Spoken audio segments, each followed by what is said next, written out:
2 കയ്യിലും ഓരോ apple phone, പിന്നെ നിങ്ങൾക്ക് സ്വകാര്യമായിട്ടുള്ള ഫ്ലൈറ്റിൽ യാത്ര, പിന്നെ കൂടെ മകളുടെ കുഞ്ഞുമോൻ, അതുപോലെ തന്നെ ലിഫ്റ്റ്, 2ാം നിലയിലേക്ക് കയറാൻ വേണ്ടിയിട്ട് ലക്ഷക്കണക്കിന് രൂപ ചെലവഴിച്ചുകൊണ്ട് ലിഫ്റ്റ്, പിന്നെ വീണക്കുട്ടിക്ക് തിമിർത്ത് മുങ്ങിക്കുളിക്കാൻ വേണ്ടിയിട്ട് അവിടെ കൊട്ടാരത്തിനകത്ത് അന്തപ്പുരത്തിനകത്തൊരു നീന്തൽക്കുളം. കേന്ദ്രത്തിൽ ആരാണോ ഭരിക്കുന്നത് അവരെ ഇവിടെ നിന്ന് ജയിപ്പിച്ച് വിടുന്ന ഒരു മര്യാദയൊക്കെ ആലപ്പുഴയിലെ ജനങ്ങൾ നാട് നന്നാവുമോ എന്ന് കരുതിയിട്ട് നിങ്ങൾ പരീക്ഷിച്ചിട്ടുണ്ട്. എന്നാൽ പിന്നെ എന്നെ പേരെടുത്ത് ശോഭ എന്ന് വിളിക്കാൻ എനിക്ക് വളരെ ആദരവും എന്നോട് ചെറിയ പരിചയവുമുള്ള ആരാധനായ നരേന്ദ്രമോദിയോടൊപ്പം ആലപ്പുഴയുടെ കാര്യം ഞാൻ പോയിരുന്ന് പറഞ്ഞാൽ പോരെ? ഇത് ചോദിച്ചുകൊണ്ടാണ് ഞാൻ ഈ തെരഞ്ഞെടുപ്പിന്റെ മുന്നിൽ നിൽക്കുന്നത്. പ്രിയപ്പെട്ടവരെ, എന്തായാലും 307-ലധികം വരുന്ന സീറ്റുകൾ വാങ്ങിക്കൊണ്ട് ആരാധനായ ശ്രീമാൻ നരേന്ദ്രമോദിജി ഈ രാജ്യത്തിന്റെ ഭരണകൂടത്തിന് നേതൃത്വം നൽകാൻ പോവുകയാണ്. അവിടെ കേരളത്തിൽ നിന്ന് ഒരവസരം നൽകണമെന്ന് ഞാൻ പറയുമ്പോൾ എനിക്ക് ഉറപ്പുണ്ട്, മാർക്സിസ്റ്റ് പാർട്ടിയിലെയും കോൺഗ്രസിലെയും സ്ത്രീകളുണ്ടല്ലോ, അവര് വേദനിക്കുകയാണ്. കൊടി പിടിക്കാൻ അവർ വേണം, മുദ്രാവാക്യം വിളിക്കാൻ അവർ വേണം, സമ്മേളനത്തിന് ആളെ കൂട്ടാൻ അവർ വേണം, അടൽ ബിഹാരി വാജ്പേയി കൊണ്ടുവന്ന കുടുംബശ്രീ പദ്ധതിയെ രാഷ്ട്രീയവൽക്കരിക്കാൻ അവർ വേണം. നിങ്ങൾക്ക് ആവശ്യമായിട്ട് ആശാവർക്കിന് പോകുന്ന തൊഴിലാളികളും അതുപോലെ തന്നെ പാവപ്പെട്ട അമ്മമാരെയും സംഘടിപ്പിച്ച് ജില്ലാ സെക്രട്ടറി വരുമ്പോ, സംസ്ഥാന സെക്രട്ടറി വരുമ്പോ മുദ്രാവാക്യം വിളിക്കാൻ അതിനും സ്ത്രീ വേണം. പക്ഷേ പേരിന് മരുന്നിന് ഒരു സ്ത്രീ ഒഴിച്ച് ഈ കേരളത്തിൽ ആരെയെങ്കിലും നിങ്ങൾ തെരഞ്ഞെടുപ്പിൽ നിർത്തിയോ? സോഷ്യലിസം, സമത്വം അത് വീടിനകത്ത് മാത്രമാണോ? ആണോ? നിങ്ങൾക്ക് നിങ്ങളുടെ അമ്മയെ ഇഷ്ടമാണെങ്കിൽ, സഹോദരിയെ ഇഷ്ടമാണെങ്കിൽ, മകളെ ഇഷ്ടമാണെങ്കിൽ, നിങ്ങൾക്ക് നിങ്ങളോടൊപ്പം പ്രവർത്തിക്കുന്ന സഹപ്രവർത്തകയെ നിങ്ങൾ ഇഷ്ടപ്പെട്ടേ പറ്റൂ എന്നുള്ളതാണ്. അതുകൊണ്ട് ഇന്ന് കേരളത്തിൽ കാണാൻ സാധിക്കുന്ന തിരുവനന്തപുരം മുതൽ നിങ്ങൾ എണ്ണിക്കോളൂ, ഇവിടെ ആലപ്പുഴ എത്തുന്നത് വരെ ഞാൻ ഒഴിച്ച് ഏതൊരു പെണ്ണ തെരഞ്ഞെടുപ്പിൽ മത്സരിക്കുന്നത് ഉണ്ടോ? ഇല്ലല്ലോ, ഒരൊറ്റ സ്ത്രീയാ. അപ്പൊ നിങ്ങളുടെ എല്ലാവരുടെയും കാര്യങ്ങൾ എനിക്ക് പോയി പറയണം പാർലമെന്റിൽ. എല്ലാ അമ്മമാർക്കും വേണ്ടി, എല്ലാ പെൺകുട്ടികൾക്കും വേണ്ടി. ഞാൻ 2 കൂട്ടർക്കും മാത്രമാണ് എതിര്. അതാർക്കാണെന്നറിയോ? മാർക്സിസ്റ്റ് പാർട്ടിയുടെ ലോക്കൽ സെക്രട്ടറി വേണമെങ്കിൽ ഒരു പരിശോധന നടത്തിക്കോളൂ. എന്റെ പ്രസംഗം കേൾക്കുന്നതിൽ ഏതെങ്കിലും ഒരു സാധാരണ താഴെ തട്ടി പ്രവർത്തിക്കുന്ന നേതാവ് ഉണ്ടെങ്കിൽ, നേതാവെ നാട് നശിക്കുകയല്ലേ, മയക്കുമരുന്ന് കച്ചവടമല്ലേ ഈ നാട്ടിൽ നടക്കുന്നത് അല്ലേ? അതിന് നിങ്ങളുടെ നേതാക്കന്മാർ നേതൃത്വം കൊടുക്കുകയല്ലേ?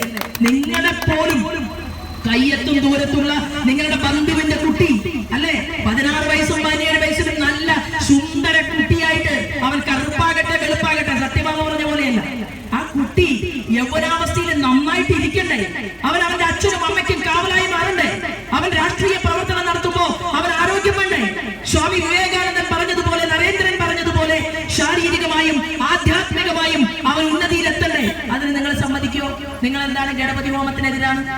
നിങ്ങൾ ഗണേശന്റെ അമ്പലത്തിൽ പോകുന്നതിനെതിരാണ്? നിങ്ങൾ ശ്രീരാമനെതിരാണ്? നിങ്ങൾ എല്ലാവർക്കും എതിരാണ്. പക്ഷെ ഇപ്പോ നിങ്ങൾ ആരിഫിക്ക കനലാട്ടം നടത്താൻ വേണ്ടിയിട്ട് അമ്പലങ്ങളുടെ മുന്നിൽ തൊഴാൻ വേണ്ടിയിട്ട് പോകുന്ന ചിത്രങ്ങളൊക്കെയാണ് ഇവിടെ നിന്ന് പുറത്തു വരുന്നത്. ആരെ പറ്റിക്കാനാണ്? ഞാൻ മന്ത്രി രാധാകൃഷ്ണനോട് ചോദിച്ചു. ദേവസ്വം വകുപ്പ് മന്ത്രി രാധാകൃഷ്ണനും ഞാനും ഒരുമിച്ച് ഒരു പരിപാടിയിൽ പങ്കെടുത്തതാണ്. ഞാൻ ചോദിച്ചു, ദേവസ്വങ്ങളിൽ നിന്ന് ദേവസ്വം ഭണ്ഡാരപ്പെട്ടി തുറക്കാനും എണ്ണാനും ഇവിടുത്തെ പാവപ്പെട്ടവരുടെ പണം ഉപയോഗിച്ചുകൊണ്ട് ഈ കേരളത്തിന്റെ വികസന പ്രവർത്തനങ്ങൾ നടത്താനും നിങ്ങൾക്ക് സാധിക്കുമെങ്കിൽ ശബരിമലയിലെ പുണ്യാഹം തീർത്ഥം അത് കയ്യിൽ കിട്ടുമ്പോ ഞാൻ ഈ വെള്ളമൊന്നും കുടിക്കില്ല എന്ന് പറയുന്നത് വൃത്തികേടല്ലേ എന്ന് ഞാൻ അദ്ദേഹത്തോട് ചോദിക്കുകയുണ്ടായി. അപ്പൊ എന്നോട് പറയുകയാണ്, എന്റെ കൈ പിടിച്ചിട്ട്, ഒരു പരിപാടിയാണ്, വലിയ തന്ത്രിമാരുടെ ഒരു പരിപാടിയിലാണ്, ആവശ്യമില്ലാത്ത കാര്യങ്ങളൊന്നും ശോഭ ഇവിടെ രാഷ്ട്രീയം പറയണ്ടാട്ടോ എന്നാണ് പറഞ്ഞത്. ഏത് ചെയ്യാം, കുഴപ്പമില്ല, തെറ്റ് ചെയ്യാം, ഇവിടുത്തെ ഹിന്ദുവിന്റെ മനസ്സിനെ വേദനിപ്പിക്കാം, അല്ലെങ്കിൽ ഇവിടുത്തെ ക്രിസ്ത്യൻ മതവിശ്വാസികളുടെ അങ്കമാലി പള്ളിക്കകത്തേക്ക് കയറാം, അത് തല്ലിപ്പൊളിക്കാൻ ശ്രമിക്കാം, ഇതെല്ലാം നിങ്ങൾക്ക് ചെയ്യാം. ആർക്കും അത് പുറത്തു പറയാൻ പാടില്ല. ഇങ്ങനെ ഒരു സാഹചര്യത്തിലൂടെ ഇവിടുത്തെ മാർക്സിസ്റ്റ് പാർട്ടി മുന്നോട്ട് പോകുമ്പോൾ നല്ലവരായ സഖാക്കന്മാർ ചിന്തിക്കണം, നമുക്ക് ഈ നാടിനെ മാറ്റണം. 1ാം തരം സോഷ്യലിസ്റ്റുകാരൻ ഇന്ന് ഇന്ത്യയില് അത് ഞങ്ങളുടെ നരേന്ദ്രമോദിയാണ്. ചായ കച്ചവടക്കാരനായിട്ടുള്ള ഒരു മനുഷ്യന്റെ മകൻ കഷ്ടപ്പെട്ട് പഠിച്ച് ഈ നാടിനെ സംരക്ഷിച്ച് ഏറ്റവും വലിയ സംസ്ഥാനത്തിന്റെ മുഖ്യമന്ത്രിയായി 1 അല്ല 2 അല്ല 3 തവണ ഹാട്രിക് വിജയം നേടിക്കൊണ്ട് ഈ രാജ്യത്തിന്റെ പ്രധാനമന്ത്രി പദവിയിലേക്ക് കടന്നു വന്നപ്പോ അദ്ദേഹം പറഞ്ഞു, ഉള്ളവനും ഇല്ലാത്തവനും തമ്മിലുള്ള അന്തരം കുറയ്ക്കണം, ഗ്യാസിന്റെ സബ്സിഡി കുറയ്ക്കണം, നിങ്ങൾ പണക്കാർ ഗ്യാസ് സബ്സിഡി ഉപയോഗിക്കേണ്ട കാര്യമില്ല, നിങ്ങൾ പാവപ്പെട്ടവർക്ക് അത് വിട്ടുവീഴ്ച ചെയ്യണം. അങ്ങനെ ഉജ്ജ്വല യോജന പദ്ധതി കൊണ്ടുവന്നു. പാവങ്ങളുടെ അടുപ്പിലേക്ക് തീ പുകയാൻ വേണ്ടിയിട്ട് അമ്മമാർക്ക് സൗജന്യമായിട്ടുള്ള ഗ്യാസ് കണക്ഷൻ കൊടുത്തു. ആ ഗ്യാസ് കണക്ഷൻ എത്ര ഈ ആലപ്പുഴ പാർലമെന്റ് മണ്ഡലത്തിലേക്ക് നിങ്ങളുടെ MP വാങ്ങിക്കൊടുത്തു എന്നുള്ളത് ഇവിടുത്തെ ജനാധിപത്യ വിശ്വാസികളെ നിങ്ങളൊന്ന് പരിശോധിക്കണം. പാവപ്പെട്ട പെൺകുട്ടി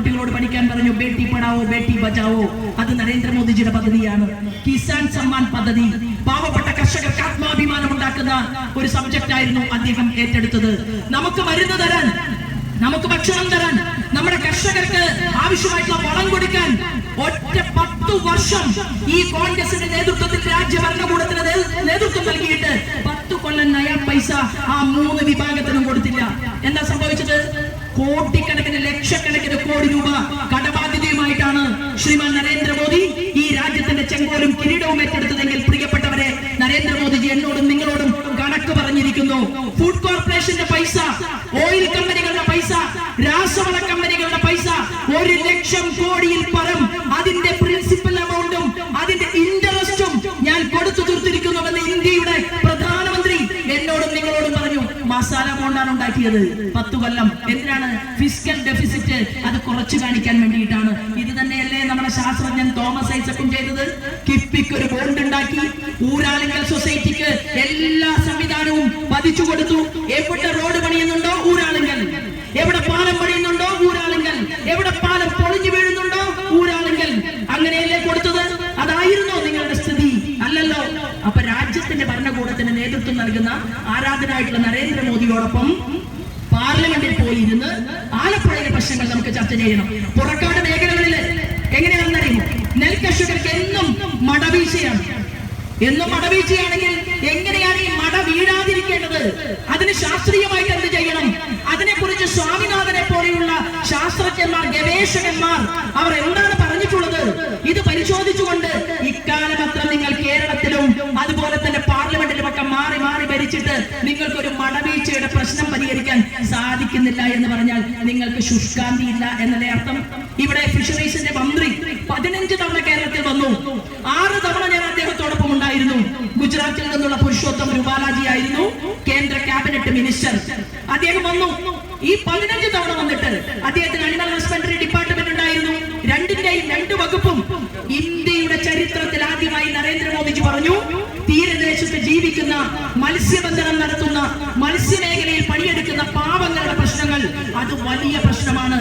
അവരെ സമൂഹത്തിന്റെ മുഖ്യധാരയിലേക്ക് കൊണ്ടുവരണം എന്നാവശ്യപ്പെട്ടുകൊണ്ട് ചരിത്രത്തിൽ ആദ്യമായി കേന്ദ്രത്തിൽ ഫിഷറീസിന് മാത്രമായിട്ട് ഒരു മന്ത്രി, ക്യാബിനറ്റ് മിനിസ്റ്റർ ഉണ്ടായി. അതിനൊരു വകുപ്പുണ്ടായി. ആ വകുപ്പ് മറ്റു വകുപ്പുകളുടെ കൂടെ ചേർന്ന് കിടക്കുകയായിരുന്നു.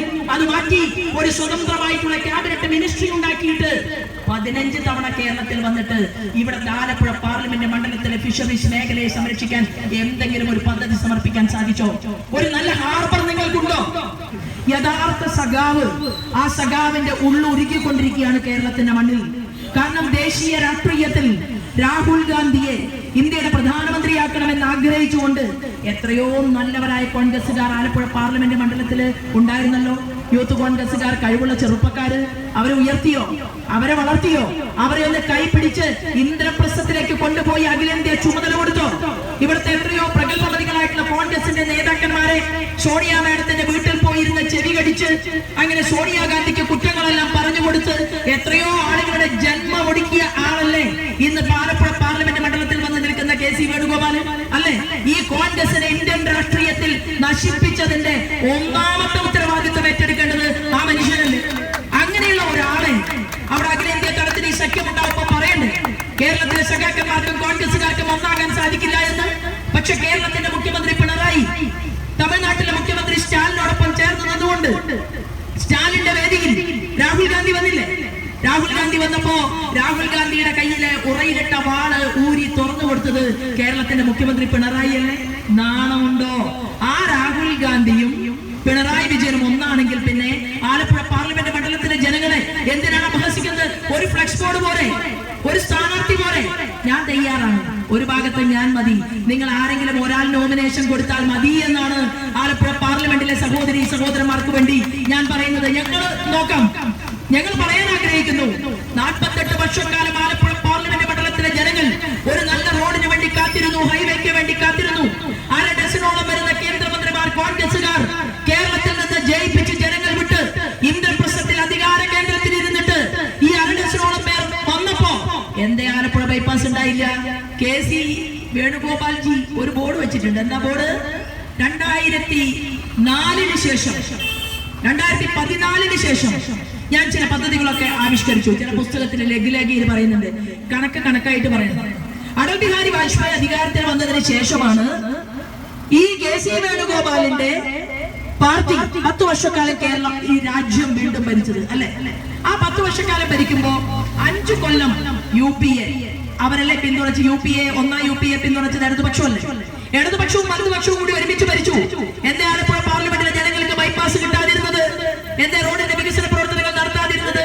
പ്രിയപ്പെട്ട ജനാധിപത്യ വിശ്വാസികളെ, നരേന്ദ്രമോദി അധികാരത്തിൽ വന്നപ്പോ അദ്ദേഹത്തിന്റെ കൂടെയുള്ള ആരാധനായിട്ടുള്ള ഗതാഗത വകുപ്പ് മന്ത്രി കേന്ദ്രത്തിന്റെ ശ്രീമാൻ നിതിൻ ഗഡ്കരി, ആ നിതിൻ ഗഡ്കരിയാണ് 0 പൈസ, 1 രൂപ, 1 നയാ പൈസ കേരളത്തിന്റെ മുഖ്യമന്ത്രി പിണറായി എനിക്ക് തന്നിട്ടില്ല.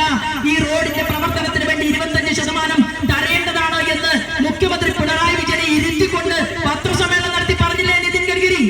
ഈ റോഡ് കൊണ്ടുവന്നത് അതിന്റെ പേരിലാണ്. കെ.സി. വേണുഗോപാലും ആരിഫും ബോർഡ് വെക്കുന്നതെങ്കിൽ അതിന്റെ പേരിൽ എന്റെ പാർട്ടി ഭരിക്കുന്ന ഇന്ത്യയില് താമര ചിഹ്നത്തിലല്ലേ പ്രിയപ്പെട്ട ജനാധിപത്യ വിശ്വാസികളെ നിങ്ങൾ വോട്ട് നൽകേണ്ടത്, അല്ലേ? അത് നിതിൻ ഗഡ്കരിയല്ലേ കൊണ്ടുവന്നത്. മറ്റൊരു അവകാശമാണ് ഞാൻ കേട്ടു. അവര് പറയുകയാണ് ആലപ്പുഴ മെഡിക്കൽ കോളേജിനെ വലിയ സൂപ്പർ സ്പെഷ്യാലിറ്റി ആക്കി മാറ്റി. ആരാ മാറ്റിയത്? ഭാരതീയ ജനതാ പാർട്ടിയുടെ ഇന്നത്തെ അഖിലേന്ത്യാ അധ്യക്ഷൻ ശ്രീമാൻ JP നദ്ദ. ആ JP നദ്ദ ആരോഗ്യ വകുപ്പിന്റെ ക്യാബിനറ്റ് മിനിസ്റ്റർ ആയിരിക്കുന്ന സമയത്താണ് ആലപ്പുഴക്കാർക്ക് വേണ്ടി ഈ ഇവിടുത്തെ ആലപ്പുഴ മെഡിക്കൽ കോളേജിനെ സൂപ്പർ സ്പെഷ്യാലിറ്റി ആക്കി മാറ്റിയത്. വൈറോളജി ഇൻസ്റ്റിറ്റ്യൂട്ട് കൊടുത്തു. ആരാ കൊടുത്തത്? ആരിഫ് ബോർഡ് വെച്ചിട്ടുണ്ട്, KC ബോർഡ് വെച്ചിട്ടുണ്ട്.